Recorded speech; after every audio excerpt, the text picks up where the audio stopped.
এয়া দেখিছেনে হাঁহৰ পেটুখিনি কিমান ধুনীয়াকৈ চাফা কৰিছে মামাই। এয়া চাফা হৈ গ'ল।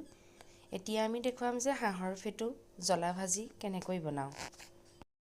এয়া পেটুখিনি হালধি নিমখ মছলা সনা হৈ গ'ল। এয়া তেল গৰম হৈ আছে।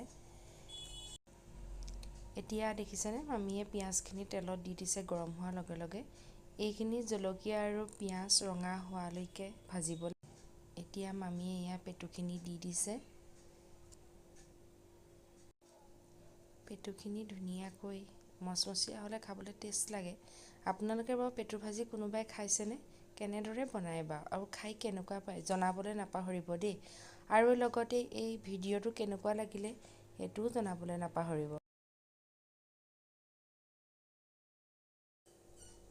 এয়া দেখিছেনে পেটুখিনি ভজা হৈ গৈছে। এয়া খাবৰ পৰা হৈ গ'ল। ভিডিঅ'টো কিন্তু কেনেকুৱা লাগিলে জনাব কিন্তু দেই।